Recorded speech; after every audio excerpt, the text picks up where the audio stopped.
A Jury of Her Peers by Susan Glaspell. When Martha Hale opened the storm door and got a cut of the north wind, she ran back for her big woolen scarf. As she hurriedly wound that round her head, her eye made a scandalized sweep of her kitchen. It was no ordinary thing that called her away. It was probably further from ordinary than anything that had ever happened in Dickson County. But what her eye took in was that her kitchen was in no shape for leaving, her bread all ready for mixing, half the flour sifted and half unsifted. She hated to see things half done, but she had been at that when the team from town stopped to get Mr. Hale, and then the sheriff came running in to say his wife wished Mrs. Hale would come too, adding with a grin that he guessed she was getting scary and wanted another woman along. So she had dropped everything right where it was. "Martha," now came her husband's impatient voice, "don't keep folks waiting out here in the cold." She again opened the storm door, and this time joined the 3 men and the 1 woman waiting for her in the big 2-seated buggy. After she had the robes tucked round her, she took another look at the woman who sat beside her on the back seat. She had met Mrs. Peters the year before at the county fair, and the thing she remembered about her was that she didn't seem like a sheriff's wife. She was small and thin and didn't have a strong voice. Mrs. Gorman, sheriff's wife before Gorman went out and Peters came in, had a voice that somehow seemed to be backing up the law with every word. But if Mrs. Peters didn't look like a sheriff's wife, Peters made it up in looking like a sheriff. He was, to a dot, the kind of man who could get himself elected sheriff, a heavy man with a big voice, who was particularly genial with the law-abiding, as if to make it plain that he knew the difference between criminals and non-criminals. And right there it came into Mrs. Hale's mind, with a stab, that this man who was so pleasant and lively with all of them, was going to the rights now as a sheriff.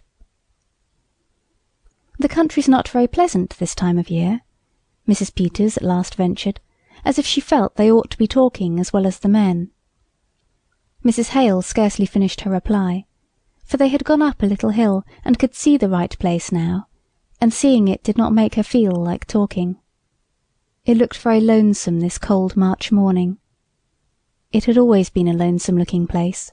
It was down in a hollow, and the poplar trees around it were lonesome-looking trees. The men were looking at it and talking about what had happened.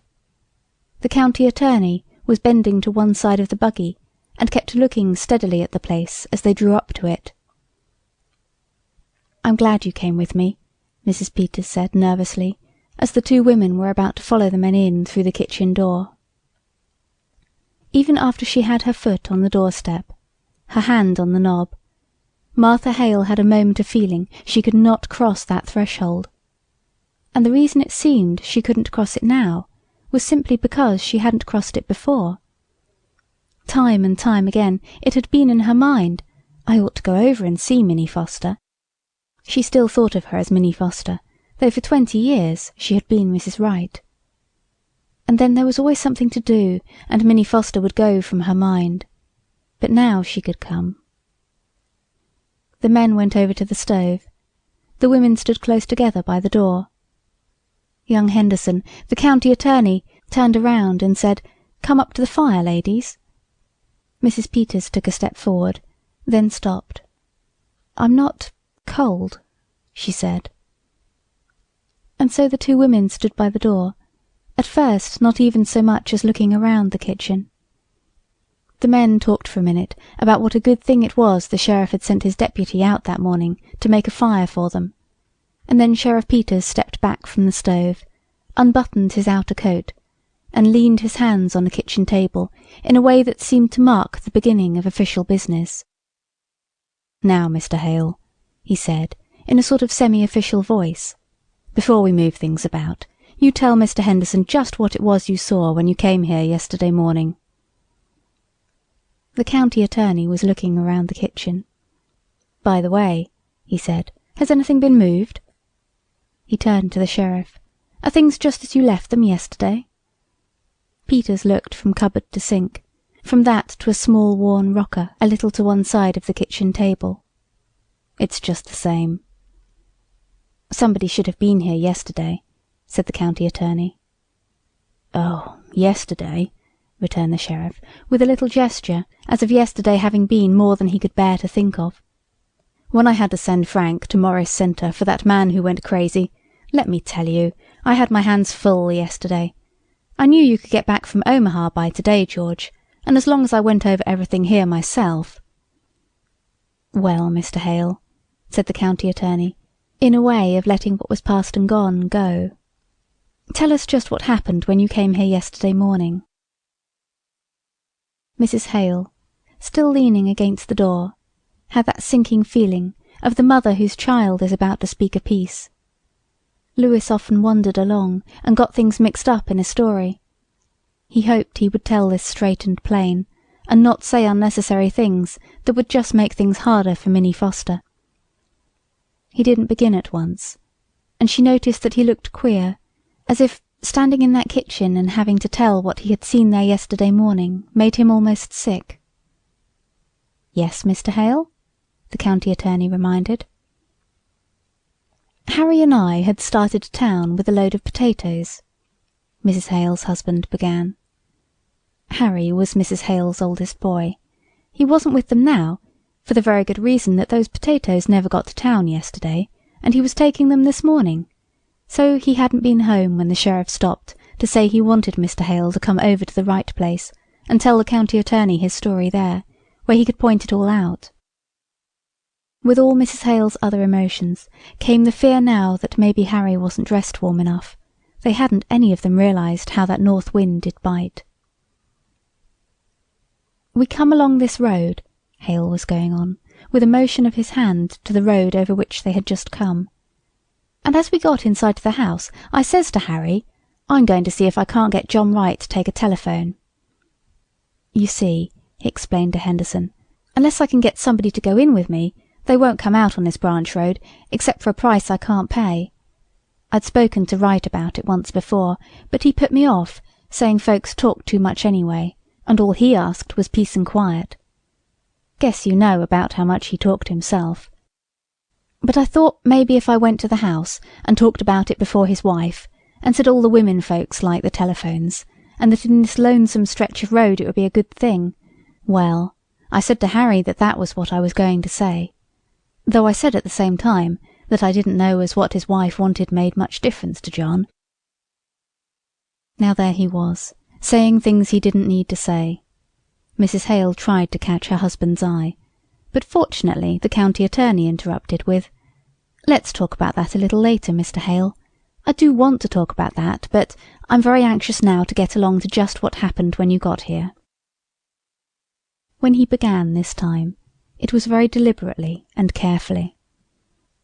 "I didn't see or hear anything. I knocked at the door, and still it was all quiet inside. I knew they must be up, it was past 8 o'clock. So I knocked again, louder, and I thought I heard somebody say, 'Come in.' I wasn't sure. I'm not sure yet. But I opened the door, this door," jerking a hand toward the door by which the two women stood.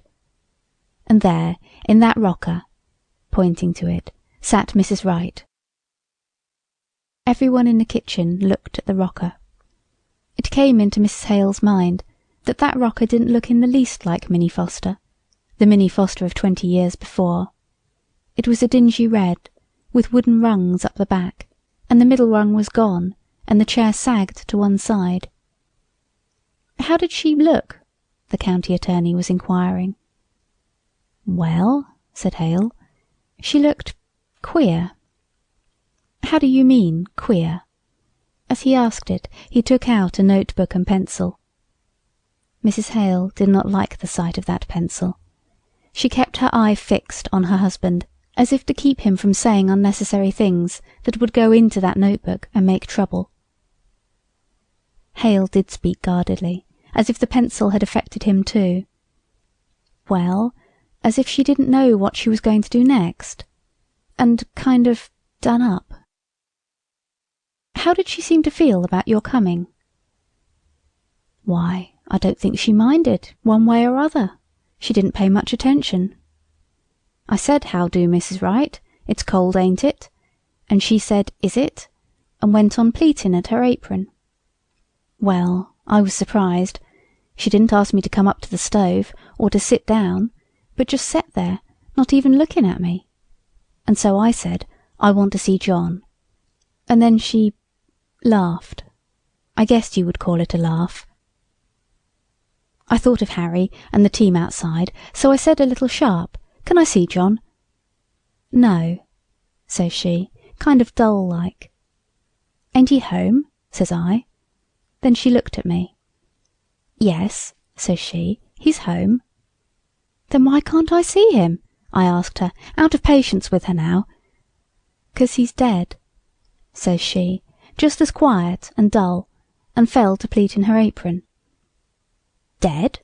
says I, like you do when you can't take in what you've heard. She just nodded her head, not getting a bit excited, but rocking back and forth. "Why, where is he?" says I, not knowing what to say. She just pointed upstairs like this, pointing to the room above. I got up, with the idea of going up there myself. By this time I didn't know what to do. I walked from there to here, then I says, "Why, what did he die of?" "He died of a rope around his neck," says she, and just went on pleating at her apron. Hale stopped speaking, and stood staring at the rocker, as if he were still seeing the woman who had sat there the morning before. Nobody spoke. It was as if everyone was seeing the woman who had sat there the morning before.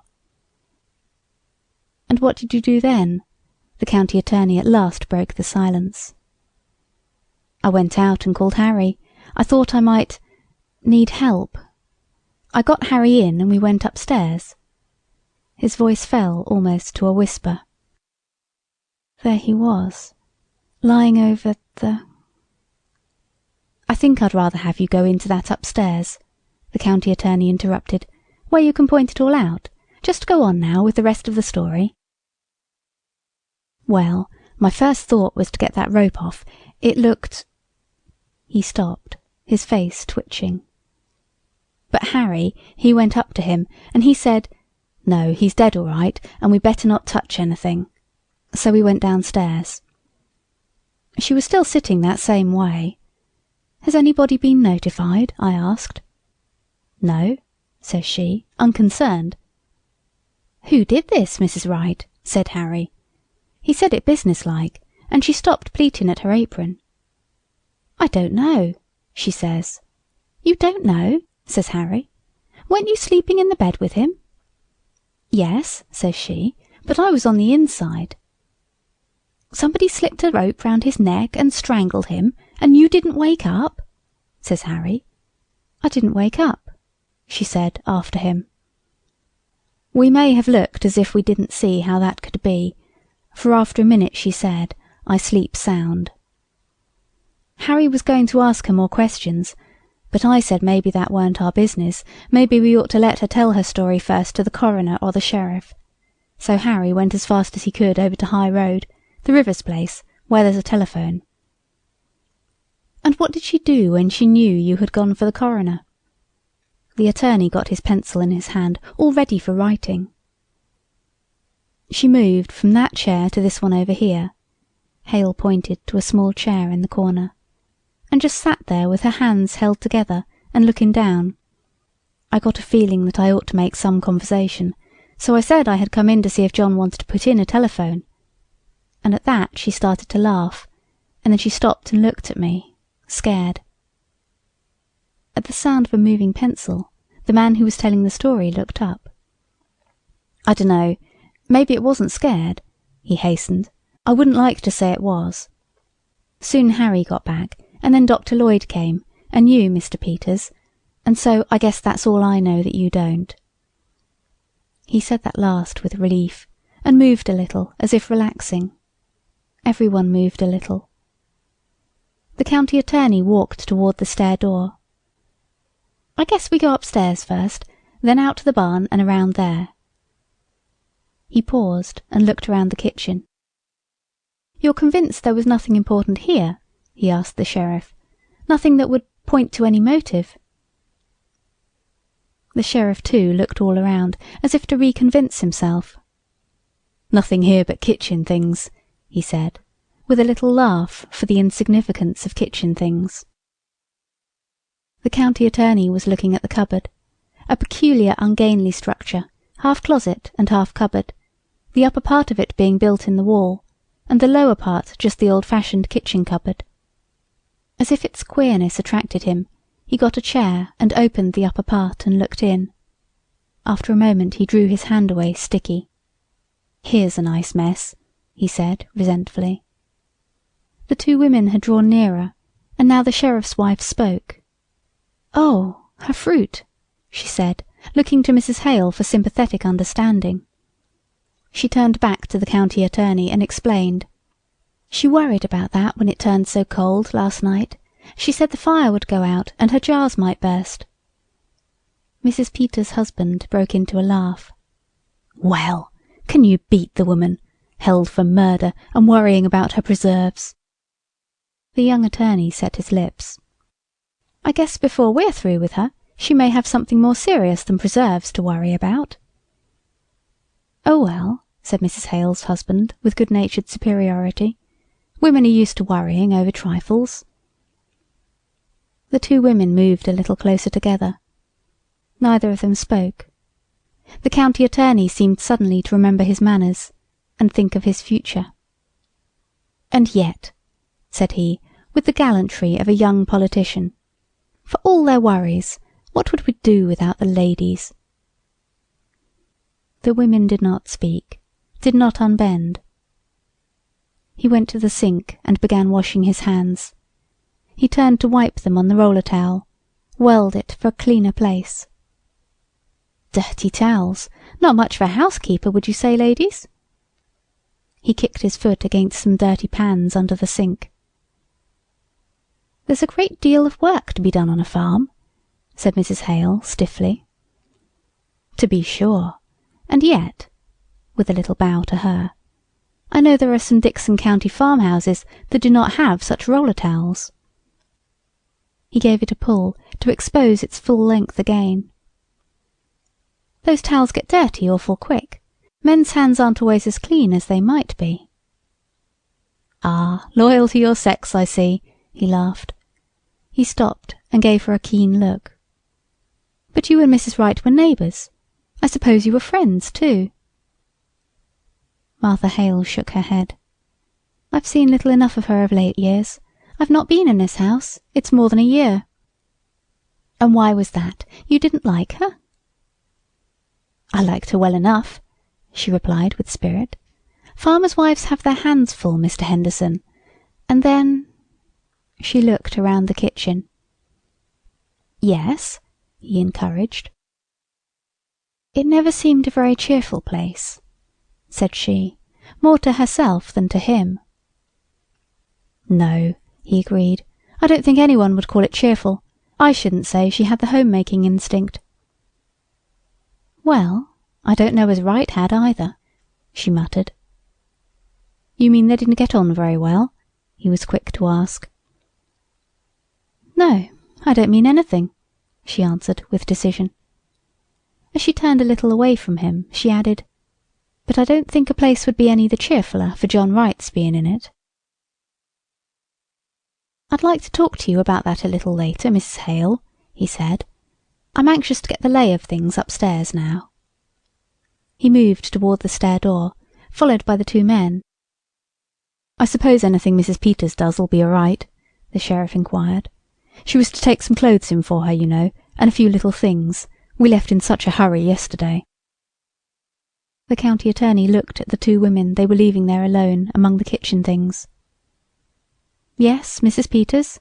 he said, his glance resting on the woman who was not Mrs. Peters, the big farmer woman who stood behind the sheriff's wife. "Of course Mrs. Peters is one of us," he said, in a manner of entrusting responsibility. "And keep your eye out, Mrs. Peters, for anything that might be of use. No telling, you women might come upon a clue to the motive, And that's the thing we need." Mr. Hale rubbed his face, after the fashion of a showman getting ready for a pleasantry. "But would the women know a clue if they did come upon it?" he said. And having delivered himself of this, he followed the others through the stair door. The women stood motionless and silent, listening to the footsteps, first upon the stairs, then in the room above them. Then, as if releasing herself from something strange, Mrs. Hale began to arrange the dirty pans under the sink, which the county attorney's disdainful push at the foot had deranged. "I'd hate to have men coming into my kitchen," she said testily, "snooping round and criticising." "Of course it's no more than their duty," said the sheriff's wife, in her manner of timid acquiescence. "Duty's all right," replied Mrs. Hale bluffly, "but I guess that deputy sheriff that come out to make the fire might have got a little of this on." She gave the roller towel a pull. "Wish I'd thought of that sooner. Seems mean to talk about her for not having things slicked up when she had to come away in such a hurry." She looked around the kitchen. Certainly it was not slicked up. Her eye was held by a bucket of sugar on a low shelf. The cover was off the wooden bucket, and beside it was a paper bag, half full. Mrs. Hale moved toward it. She was putting this in there, she said to herself, slowly. She thought of the flour in her kitchen at home, half sifted, half not sifted.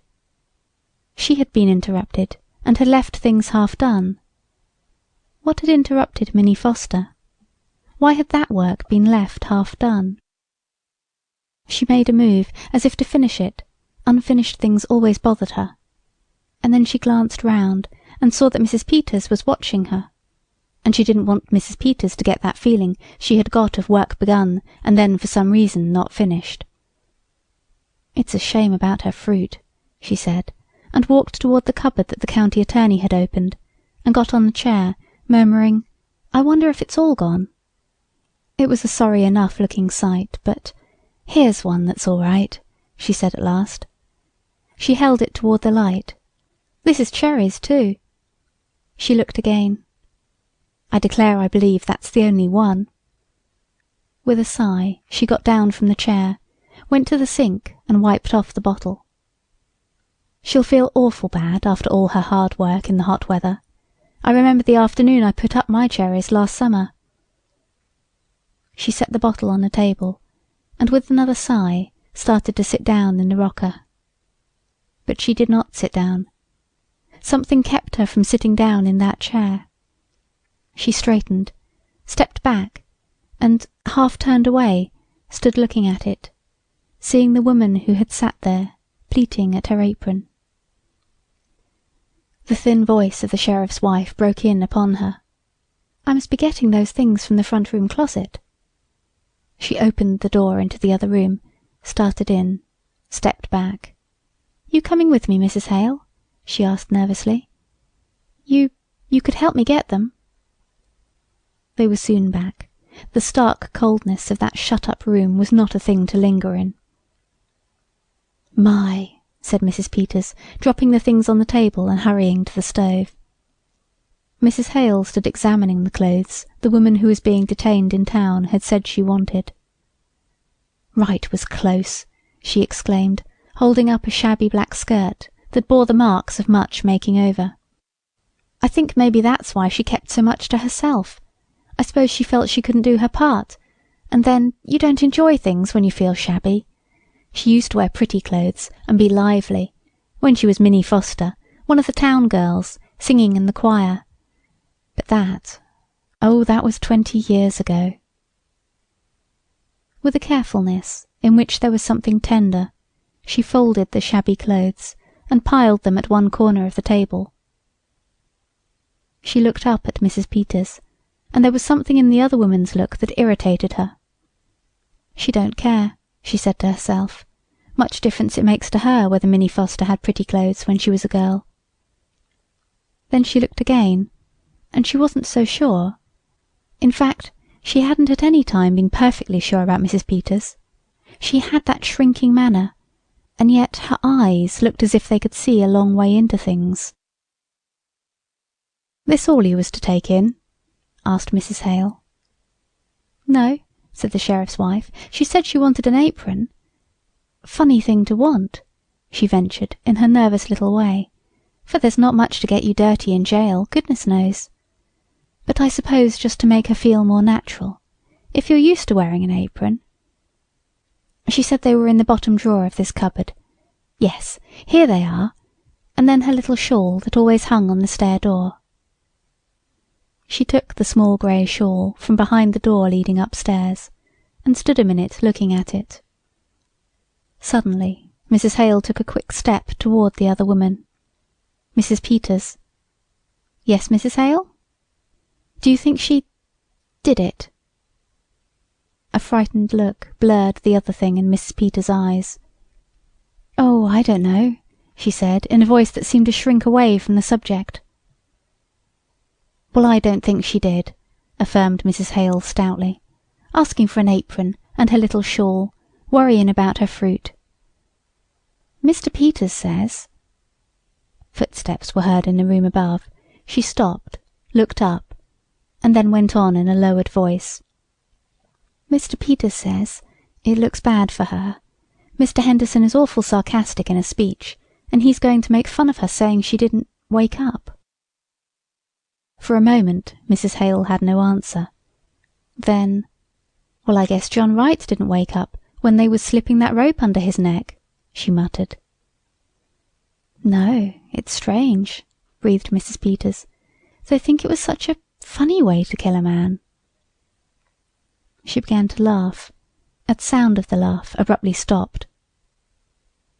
"That's just what Mr. Hale said," said Mrs. Hale in a resolutely natural voice. "There was a gun in the house. He says that's what he can't understand. Mr. Henderson said, coming out, that what was needed for the case was a motive, something to show anger, or sudden feeling." "Well, I don't see any signs of anger around here," said Mrs. Hale. "I don't—" She stopped. It was as if her mind tripped on something. Her eye was caught by a dish towel in the middle of the kitchen table. Slowly she moved toward the table. One half of it was wiped clean, the other half messy. Her eyes made a slow, almost unwilling turn to the bucket of sugar and the half-empty bag beside it. Things begun, and not finished. After a moment she stepped back, and said in that manner of releasing herself, "Wonder how they're finding things upstairs. I hope she had it a little more red up there. You know—" She paused, and feeling gathered. "It seems kind of sneaking, locking her up in town and coming out here to get her own house to turn against her." "But Mrs. Hale," said the sheriff's wife, "the law is the law." "I suppose 'tis," answered Mrs. Hale shortly. She turned to the stove, saying something about that fire not being much to brag of. She worked with it for a minute, and when she straightened up she said aggressively, "The law is the law, and a bad stove is a bad stove. How do you like to cook on this?" pointing with the poker to the broken lining. She opened the oven door and started to express her opinion of the oven, but she was swept into her own thoughts, thinking of what it would mean, year after year, to have that stove to wrestle with. The thought of Minnie Foster trying to bake in that oven, and the thought of her never going over to see Minnie Foster. She was startled by hearing Mrs. Peters say, "A person gets discouraged and loses heart." The sheriff's wife had looked from the stove to the sink, to the pail of water which had been carried in from outside. The two women stood there silent, above them the footsteps of the men who were looking for evidence against the woman who had worked in that kitchen. That look of seeing into things, of seeing through a thing to something else, was in the eyes of the sheriff's wife now. When Mrs. Hale next spoke to her, it was gently. "Better loosen up your things, Mrs. Peters. We'll not feel them when we go out." Mrs. Peters went to the back of the room to hang up the fur tippet she was wearing. A moment later she exclaimed, "Why, she was piecing a quilt!" and held up a large sewing basket piled high with quilt pieces. Mrs. Hale spread some of the blocks on a table. "It's log cabin pattern," she said, putting several of them together. "Pretty, isn't it?" They were so engaged with the quilt that they did not hear the footsteps on the stairs. Just as the stair door opened, Mrs. Hale was saying, "Do you suppose she was going to quilt it or just knot it?" The sheriff threw up his hands. "They wonder whether she was going to quilt it or just knot it." There was a laugh for the ways of women, a warming of hands over the stove, and then the county attorney said briskly, "Well, let's go right out to the barn and get that cleared up." "I don't see as there's anything so strange," Mrs. Hale said resentfully, after the outside door had closed on the three men. "Our taking up our time with little things while we're waiting for them to get the evidence. I don't see as it's anything to laugh about." "Of course they've got awful important things on their minds," said the sheriff's wife apologetically. They returned to an inspection of the block for the quilt. Mrs. Hale was looking at the fine, even sewing and preoccupied with thoughts of the woman who had done that sewing, when she heard the sheriff's wife say, in a queer tone, "Why, look at this one." She turned to take the block held out to her. "The sewing," said Mrs. Peters in a troubled way. "All the rest of them have been so nice and even. But this one, why, it looks as if she didn't know what she was about." Their eyes met. Something flashed to life, passed between them. Then, as if with an effort, they seemed to pull away from each other. A moment Mrs. Hale sat there, her hands folded over that sewing, which was so unlike all the rest of the sewing. Then she had pulled a knot and drawn the threads. "Oh, what are you doing, Mrs. Hale?"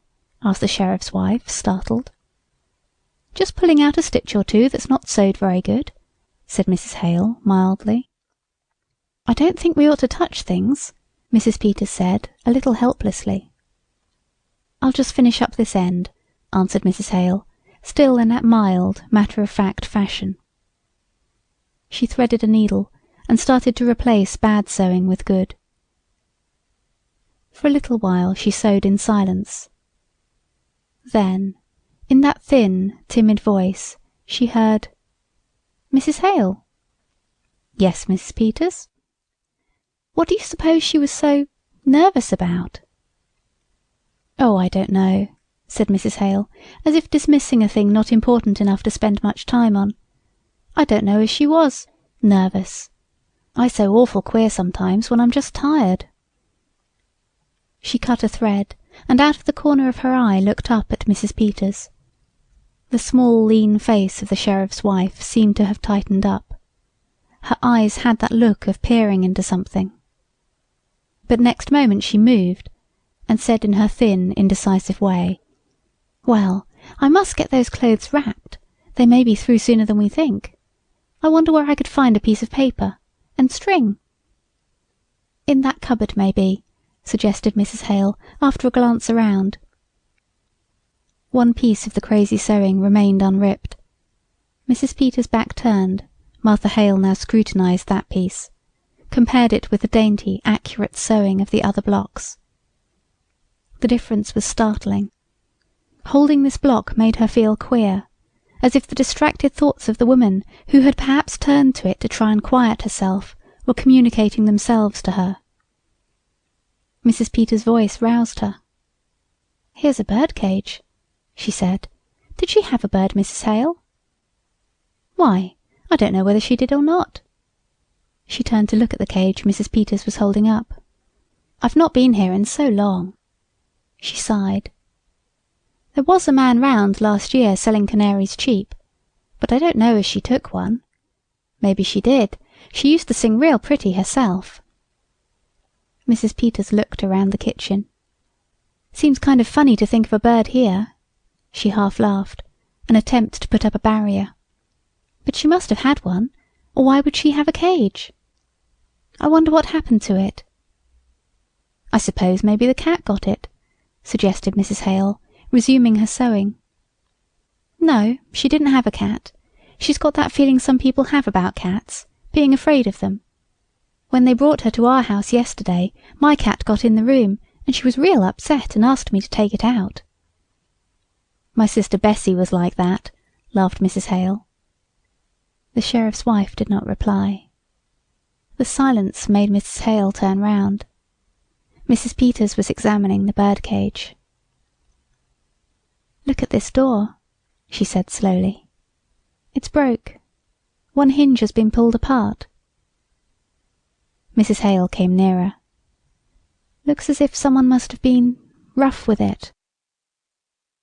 Again their eyes met, startled, questioning, apprehensive. For a moment neither spoke nor stirred. Then Mrs. Hale, turning away, said briskly, "If they're going to find any evidence, I wish there'd be about it. I don't like this place." "But I'm awful glad you came with me, Mrs. Hale." Mrs. Peters put the birdcage on the table and sat down. "It would be lonesome for me, sitting here alone." "Yes, it would, wouldn't it?" agreed Mrs. Hale, a certain determined naturalness in her voice. She had picked up the sewing, but now it dropped in her lap, and she murmured in a different voice, "But I tell you what I do wish, Mrs. Peters. I wish I had come over here sometimes when she was here. I wish I had." "But of course you were awful busy, Mrs. Hale. Your house and your children." "I could have come," retorted Mrs. Hale shortly. "I stayed away because it weren't cheerful. And that's why I ought to have come. She looked around. "I've never liked this place. Maybe because it's down in a hollow and you don't see the road. I don't know what it is, but it's a lonesome place and always was. I wish I had come over to see Minnie Foster sometimes. I can see now." She did not put it into words. "Well, you mustn't reproach yourself," counselled Mrs. Peters. "Sometimes we just don't see how it is with other folks till something comes up." "Not having children makes less work," mused Mrs. Hale after a silence. "But it makes a quiet house, and Wright out to work all day, and no company when he did come in. Did you know John Wright, Mrs. Peters?" "Not to know him. I've seen him in town. They say he was a good man." "Yes, good," conceded John Wright's neighbour grimly. "He didn't drink and kept his word as well as most, I guess, and paid his debts. But he was a hard man, Mrs. Peters, just to pass the time of day with him." She stopped, shivered a little, like a raw wind that gets to the bone. Her eye fell upon the cage on the table before her, and she added almost bitterly, "I should think she would have wanted a bird." Suddenly she leaned forward, looking intently at the cage. "But what do you suppose went wrong with it?" "I don't know," returned Mrs. Peters, "unless it got sick and died." But after she said it she reached over and swung the broken door. Both women watched as if somehow held by it. "You didn't know her?" Mrs. Hale asked, a gentler note in her voice. "Not till they brought her yesterday," said the sheriff's wife. Come to think of it, she was kind of like a bird herself, real sweet and pretty, but kind of timid and fluttery. How she did change." That held her for a long time. Finally, as if struck with a happy thought and relieved to get back to everyday things, she exclaimed, "Tell you what, Mrs. Peters, why don't you take the quilt in with you? It might take up her mind." "Why, I think that's a real nice idea, Mrs. Hale," agreed the sheriff's wife, as if she too were glad to come into the atmosphere of a simple kindness. "There couldn't possibly be any objection to that, could there? Now, just what will I take? I wonder if her patches are in here, and her other things." They turned to the sewing basket. "Here's some red," said Mrs. Hale, bringing out a roll of cloth. Underneath that was a box. "Here, maybe her scissors are in here, and her things." She held it up. "What a pretty box. I'll warrant that was something she had a long time ago, when she was a girl." She held it in her hand a moment. then, with a little sigh, opened it. Instantly her hand went to her nose. "Why—" Mrs. Peters drew nearer, then turned away. "There's something wrapped up in this piece of silk," faltered Mrs. Hale. "This isn't her scissors," said Mrs. Peters in a shrinking voice. Her hand not steady, Mrs. Hale raised the piece of silk. "Oh, Mrs. Peters," she cried, "it's—" Mrs. Peters bent closer. "It's the bird," she whispered. "But Mrs. Peters," cried Mrs. Hale, "look at it!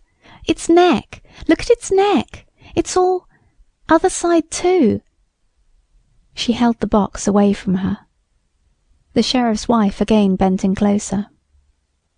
"Somebody wrung its neck," said she, in a voice that was slow and deep.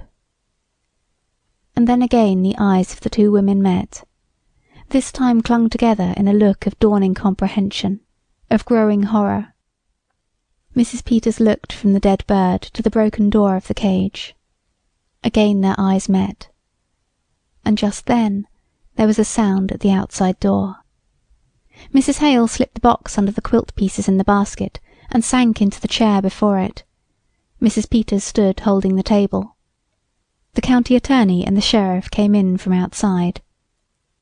"Well, ladies," said the county attorney, as one turning from serious things to little pleasantries, "have you decided whether she was going to quilt it or not it?" "We think," began the sheriff's wife in a flurried voice, "that she was going to knot it." He was too preoccupied to notice the change that came in her voice on that last. "Well, that's very interesting, I'm sure," he said tolerantly. He caught sight of the bird cage. "Has the bird flown?" "We think the cat got it," said Mrs. Hale in a voice curiously even. He was walking up and down, as if thinking something out. "Is there a cat?" he asked absently. Mrs. Hale shot a look up at the sheriff's wife. "Well, not now," said Mrs. Peters. "They're superstitious, you know. They leave." She sank into her chair. The county attorney did not heed her. "No sign at all of anyone having come in from the outside," he said to Peters, in the manner of continuing an interrupted conversation. "Their own rope. Now, let's go upstairs again and go over it piece by piece. It would have to have been someone who knew just the—" The stair door closed behind them and their voices were lost. The two women sat motionless, not looking at each other, but as if peering into something, and at the same time holding back. When they spoke now, it was as if they were afraid of what they were saying, but as if they could not help saying it.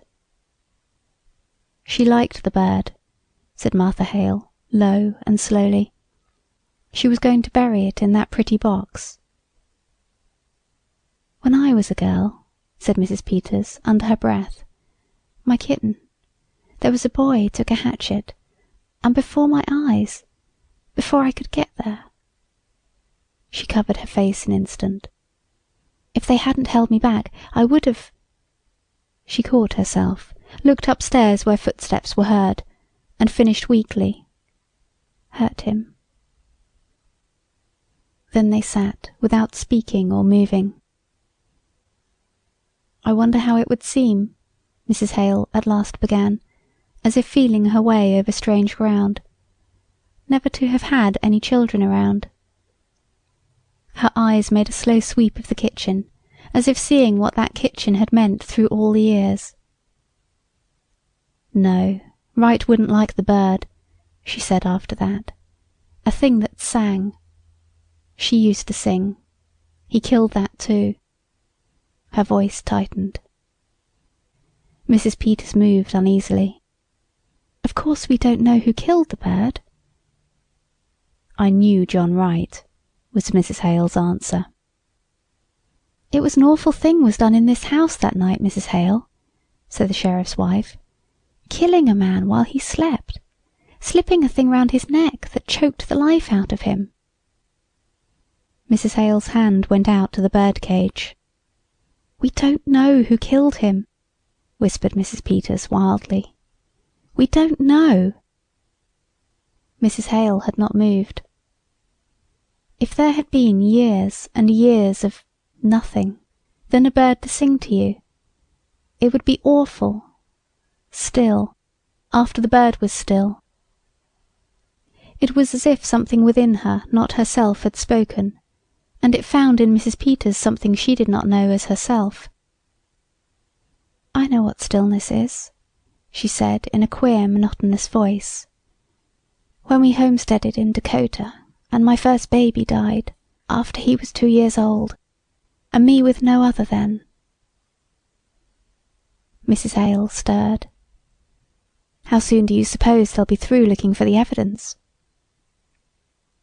"I know what stillness is," repeated Mrs. Peters in just that same way.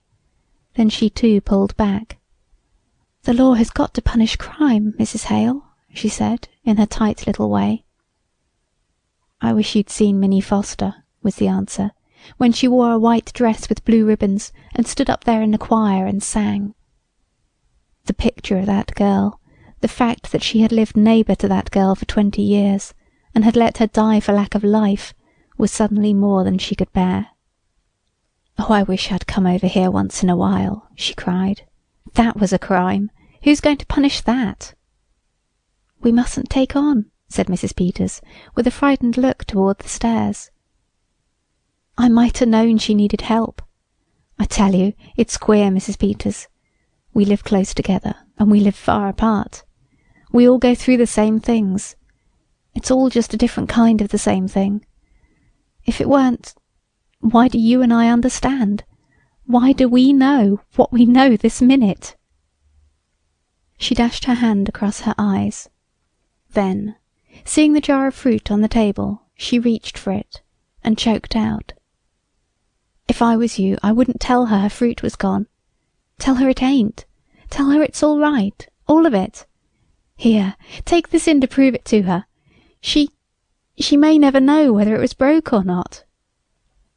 She turned away.